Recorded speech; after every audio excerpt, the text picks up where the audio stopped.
Hello दोस्तों, कैसे हो? आपका स्वागत है तिरपान स्टडी सेंटर में। आज जो हम करने जा रहे हैं गुरु नानक, उनकी शिक्षाएं, लंगर और संगत पर उनकी धारणा।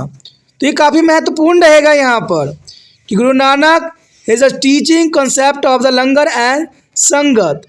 ये काफ़ी महत्वपूर्ण टॉपिक है, इस पर हम विस्तारपूर्वक चर्चा करेंगे और हर एक पहलू पर जो है नज़र डालेंगे। पंगत प्रथा, कहते हैं पंगत जो है काफ़ी महत्वपूर्ण है। तो देखा जाए पंगत प्रणाली काफ़ी महत्वपूर्ण रखता है। पंगत या हम इसे लंगर के नाम से भी आज के समय काल में जानते हैं। लंगर या पंगत संस्थाएं गुरु नानक देव जी द्वारा जो है पंगत यानी लंगर संस्था की आरंभ की गई।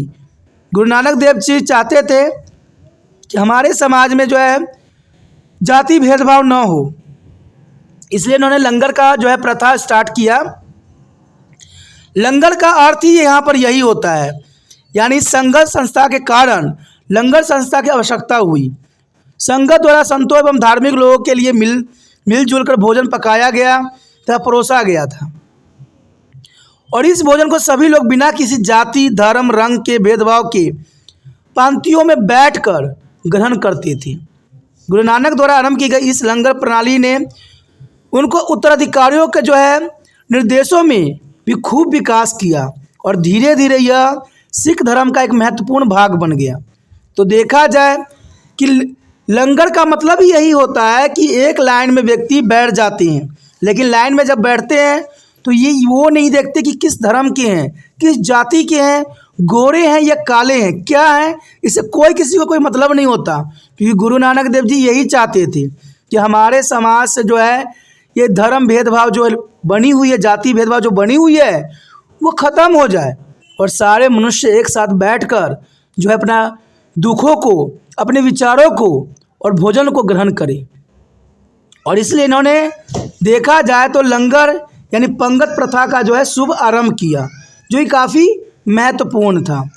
उसके पश्चात हम देखें तो लंगर प्रथा के स्थापना में सहायक कारक, आखिर लंगर प्रथा को जो स्थापना हुई तो किन कारणों से हुई, इसके पीछे क्या रहस्य था। कहते हैं गुरु नानक के समय में पंजाब की सामाजिक, धार्मिक और राजनीतिक स्थिति अत्यंत दयनीय थी। सच्चे धर्म के स्थान पर चारों ओर अज्ञानता, झूठे विश्वास, अंधविश्वास तथा व्यर्थ की रीति रिवाजों का बोलबाला चारों तरफ फैला हुआ था। जाति भेदभाव और छुआछूत जैसी बुराइयां समाज को दीमक की तरह चाट रही थी। क्योंकि देखा जाए आज भी हमारे समाज में जाति भेदभाव और छुआछूत की जो बुराई है आज भी विद्यमान है। कहते हैं ऐसी छुआछूत की भेदभाव नहीं होना चाहिए। ईश्वर के बनाया हुआ प्रत्येक जीव का अपना एक महत्व होता है, लेकिन देखा जाए तो ये गुरु नानक देव जी के समय काल में अधिक थी, और आज के समय में भी ये काफ़ी अपनी चरम सीमा पे है। समाज में देखा जाए तो क्षुद्रों की स्थिति बहुत ही बुरी थी, तो चारों ओर लालच का वातावरण विद्यमान था। ब्राह्मणों तथा उच्च वर्ग के लोग निम्न वर्गों के साथ बुरा व्यवहार करते थे। वह उन्हें अपने साथ बिठाने या बैठने भी नहीं देते थे। यानी देखा जाए तो यहाँ स्थिति बहुत ही विकट थी। यहाँ पर नीच जात के लोगों को, क्षुद्रों को, और कहते हैं इवन कि रंग भेदभाव की जो है परिस्थिति पैदा हो रखी थी। गुरु नानक देव जिस जाति के आधार पर निम्न वर्गों के साथ होने वाले भेदभाव तथा बुरे व्यवहार को सहन न कर सके, और ऐसी विपरीत परिस्थितियों में गुरु नानक ने जाति प्रथा उन्मूलन का बीड़ा एक नेक तरीके से लंगर प्रथा आरंभ करके उठाया। देखा जाए तो लंगर प्रथा एक ऐसी प्रथा थी जिसमें सारे धर्म के लोग, सारे जातियों के लोग, सारे वर्गों के लोग, सारे ब्राह्मण हो चाहे क्षुद्र हो, सभी एक साथ बैठ के जो है लंगर यहाँ पर चखते थे। इसके अनुसार सभी जाति के लोग मिलजुल कर भोजन तैयार भी करते थे और साथ में बैठकर धार्मिक भेदभाव के जो है भोजन भी ग्रहण करते थे। इसलिए जो समाज में फैली हुई बुराई थी उनको उन्मूलन करना एक महत्वपूर्ण कदम था। उसके पश्चात देखें तो पंगत या लंगर करतारपुर में स्थापना, यानी देखा जाए तो जो पंगत था या लंगर कहते हैं, इसका शुभ आरंभ जो हुआ था करतारपुर से ही हुआ था, जहाँ पर गुरु नानक देव जी अपनी गृह स्थल के जीवन व्यतीत करते थे। गुरु नानक देव जी ने संगत और पंगत या लंगर प्रथा का आरंभ किया और गुरु नानक देव जी के अनुयायी बिना किसी जाति, धर्म व रंग के भेदभाव से जो है पूरे समर्पण के साथ लंगर तैयार करते थे तथा फिर पूरी संगत पंगत में बैठकर भोजन करती थी। गुरु नानक स्वयं जो है प्रार्थना के पश्चात पूरी संगत के साथ बैठकर भोजन करते और लंगर के पश्चात सभी सिख अपने बर्तनों को स्वयं ही जो है मिलजुल कर धोते, जिससे गुरु के अनुयायियों में आपस में एकता, भाईचारे की भावना विकसित हुई। गुरु नानक के बाद उनके उत्तराधिकारी गुरुओं ने इसी प्रणाली को आगे बढ़ाया तथा विकसित भी किया और यह आज प्रणाली पूरे पंजाब के लोगों के जीवन का एक अभिन्न अंग बन चुका है। तो देखा जाए ये लंगर प्रथा जो थी काफ़ी महत्वपूर्ण थी, जहाँ पर हर धर्म के लोग जो है साथ में बैठकर भोजन भी चखते थे, इवन देखा जाए तो साथ में जो है मिलजुल के भोजन बनाते भी थे। तो यहाँ पर जो गुरु नानक देव जी ने लंगर प्रथा का जो शुभ आरंभ किया वो सिख धर्म के साथ साथ हर धर्मों को एक करने की एक महान जो है एक कदम थी, जो कि काफ़ी ज़रूरी था। अगर इन बातों को एनालाइज करते हुए लंगर प्रणाली की महत्ता की बात करें तो ये जानना हमारे लिए बहुत ही रोचक रहेगा कि लंगर प्रणाली की महत्ता क्या थी। तो चलिए देखते हैं लंगर प्रथा की महत्ता। यहाँ पर जो हमारे समक्ष अगला पॉइंट आया है, लंगर प्रणाली की महत्ता। कहते हैं लंगर संस्था या निःशुल्क रसोई का अपना एक महत्व है। लंगर संस्था या निःशुल्क रसोई का अपना एक महत्व होता है और इसकी शुरुआत से ही लंगर ये प्रथा विकसित होती रही और आज इसका सिख धर्म में अपना ही एक महत्वपूर्ण स्थान है। इसके मुख्य प्रभाव कुछ इस प्रकार हम देख सकते हैं। सर्वप्रथम सिखों में आपसी एकजुटता, इसे भाईचारे तथा एकता की भावना विकसित हुई और लंगर प्रथा से सिखों में आपसी एकजुटता, भाईचारे तथा एकता की भावना का जो है विकास हुआ। इससे वो आपस में संगठित हुए तथा उनसे एकात्मक भावना भी पैदा हुआ। तो देखा जाए सिखों में आपसी एकजुटता लंगर का ही सबसे महत्वपूर्ण कदम था। उसके पश्चात देखें तो जाति प्रथा पर गहरा प्रभाव, जाति प्रथा पर गहरा प्रभाव, क्योंकि लंगर प्रणाली का सबसे अधिक प्रभाव पड़ा तो जाति प्रथा पे पड़ा। अब सोचिएगा कैसे। अब देखिए लोग जो है लंगर में स्वयं ही भोजन बनाते थे, उसमें कई धर्म के लोग होते थे और कई धर्म के लोग जो है लंगर को चखते थे और इवन जो जूठा बर्तन होता था सब मिलजुल के जो है उसको साफ करते थे।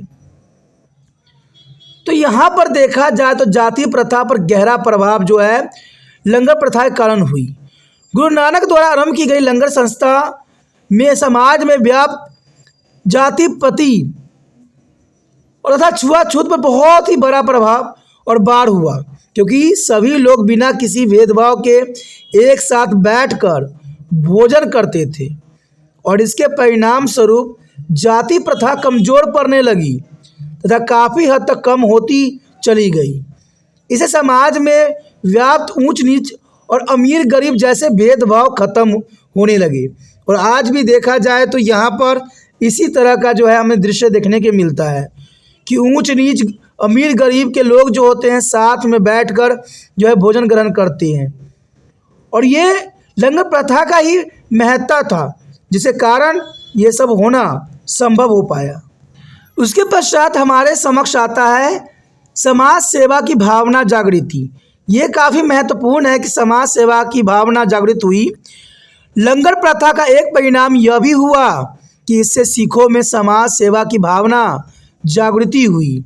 सभी सिख मिलजुल कर लंगर तैयार करते हैं, परोसते हैं व खाते थे और लंगर चखने के पश्चात बर्तन धोना तथा अन्य सेवा भी मिलकर ही करते हैं। तो देखा जाए तो सिखों में जो है समाज सेवा की जो भावना है लंगर प्रथा के अंतर्गत ही उत्पन्न हुआ। नानक धर्म की लोकप्रियता। कहते हैं लंगर प्रणाली ने गुरु नानक के धर्म को लोकप्रिय बना दिया और इससे धर्म को एक विशिष्ट संप्रदाय की पहचान दी। तो ये काफ़ी महत्वपूर्ण रहेगा। इवन देखा जाए तो दान का माध्यम, लंगर प्रणाली का एक अन्य महत्वपूर्ण प्रभाव यह था कि अब सिखों ने हिंदू संस्थाओं को दान देना बंद कर दिया और इसके स्थान पर लंगरों में खुले दिल से दान देने लगे। तो दान का माध्यम बदला। पहले सिख लोग जो थे हिंदू संस्थाओं को दान दिया करते थे और उसके पश्चात जब इनका धर्म में इतना कुछ जो है विकास हुआ तो इन्होंने जो है लंगरों के लिए जो है खुले दिल से दान करना आरंभ कर दिया, जो कि काफ़ी महत्वपूर्ण था। इवन देखे तो शरण तथा सहायता स्थल, कहते हैं लंगर संस्थाएं गरीब और ज़रूरतमंदों की सहायता व शरण स्थल भी बन गया। कहते हैं लोगों के लिए ये काफ़ी महत्वपूर्ण बन गया कि इसके द्वारा उनको जो ज़रूरतमंद थे उनको सहायता और शरण दोनों ही प्राप्त हुआ। देखा जाए तो सिख धर्म का विकास एवं प्रचार, कहते हैं लंगर संस्था सिख धर्म के विकास प्रसार तथा उसे लोकप्रिय बनाने में महत्वपूर्ण कारक बना, क्योंकि देखा जाए तो लंगर प्रथा के कारण ही बहुत से लोग जो थे आकर्षित हुए। गुरु नानक के पश्चात उनके 9 उत्तराधिकारियों ने इसे और अधिक प्रोत्साहित किया, जहाँ इस प्रणाली को मजबूत व ठोस बना दिया। कहते हैं इसमें सभी वर्ग के सभी धर्मों के लोग का स्वागत होता था और इसे सिख धर्म के विकास एवं लोकप्रिय होने में बहुत सहायता मिली।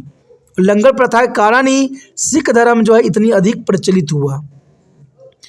देखा जाए तो लंगर प्रणाली की महत्ता का संक्षेप में यहाँ पर डॉक्टर I.V. बनर्जी के शब्दों में इस प्रकार उन्होंने व्यक्त किया था कि लंगर प्रणाली ने सिख धर्म के प्रसार में बहुत ही सहायक सिद्ध हुई और यह न केवल गरीबों के लिए आश्रय स्थल था बल्कि सिख धर्म के प्रचार और प्रसार का महत्वपूर्ण साधन भी था और इसे गुरुओं के अनुयायियों के दान देने का निश्चित स्रोत भी बना। तो देखा जाए तो यहाँ पर काफ़ी महत्वपूर्ण बात है और इसको अगर हम शॉर्ट में इसके महत्ता को समझे तो जनरल सी बात है, इसमें सिखों में आपसी एकजुटता, भाईचारा तथा एकता की भावना का विकास किया। इवन देखा जाए तो इसमें जाति प्रथा को बहुत बड़ा धक्का लगा और इसकी महत्ता की और बात करें तो इससे लोगों में समाज सेवा की भावना की जागृति हुई। इवन देखा जाए तो इससे गुरु नानक का धर्म बहुत लोकप्रिय हुआ। तो ये बहुत संक्षिप्त है इसकी महत्वता, तो ये काफ़ी महत्व रखता है एग्ज़ाम व्यू से। तो आपको हर क्वेश्चन जो है अच्छे समझना है, विचार करना है और उस एग्ज़ाम में करना है। तो इसी के साथ हमारा चैप्टर भी ख़त्म हो जाता है, जो कि काफ़ी महत्वपूर्ण था। अगर आपको समझ में आया, अच्छा लगा, अगर आप चाहते हो कि तिरपान सेंटर आपके लिए और भी महत्वपूर्ण चैनल बन जाए तो इतना बात ज़रूर ध्यान रखना कि जितना हो सके इस वीडियो को शेयर करना। जब भी वीडियो देखना शेयर ज़रूर करना। शेयर करोगे तभी दूसरे बच्चे का भी केयर होगा। कहते हैं स्वयं ही में कुछ भी नहीं किया जा सकता। जब तक हमारा देश सुचारू रूप से अच्छा नहीं होगा, आपको अच्छा बन जाने से कुछ भी नहीं होना। इसलिए प्रत्येक व्यक्ति जो है सत्य राह पे चले, अच्छा भावना रखे, यही तिरपान श्रेणी का सबसे बड़ा मकसद है। क्योंकि पढ़ने लिखने का मतलब होता है सच्चा इंसान बनना, दूसरों के प्रति प्रेम भाव की जो विचार रखना, दूसरे के लिए समर्पित रहना, दूसरे के लिए सदैव ही कार्यरत रहना। और इसमें एक काम जो आपके लिए आसान रहता है वो है इसको शेयर करना, क्योंकि दूसरे के लिए शेयर करना भी एक काफ़ी महत्वपूर्ण कार्य बन जाता है। और ना जाने किसी बच्चों को ये वीडियो मिले और समझ में आ जाए तो मेरा विश्वास है कि ज़रूर आपको धन्यवाद करेगा। अगर वो तिरपान स्टडी सेंटर को धन्यवाद करता है तो मुझ तक नहीं पहुंचता, वो आप तक पहुंचता है, क्योंकि आपने इस वीडियो को जो है उन तक पहुंचाया है। और कहते हैं किसी की दुआ जो होती है काफ़ी महत्वपूर्ण बन जाती है हर क्षेत्र में। ये सोचिए नहीं, विचार न कीजिए, जितना हो सके इस चैनल को जो है दूसरे बच्चे पहुंचाने में तिरपान स्टडी सेंटर को मदद कीजिए और जितना हो सके शेयर कीजिए। पहली बार मेरे चैनल पे आओ, पहली बार वीडियो देख रहे हो, अगर समझ में आ रहा है तो जितना हो सके दोस्तों इसको सेव करने की जो है विचार रखिए। सेव कीजिएगा तभी जो है आने वाला समय में अगले वीडियो का नोटिफिकेशन मिलेगा। और इसके लिए कुछ नहीं करना होता है, चैनल को सब्सक्राइब करना होता है। और सब्सक्राइब करना बहुत ही आसान है, पता ही आपको जो रेड सब्सक्राइब का बटन दिख रहा है उसको दबाइए और तिरपान स्टडी सेंटर के साथ जुड़ जाइए।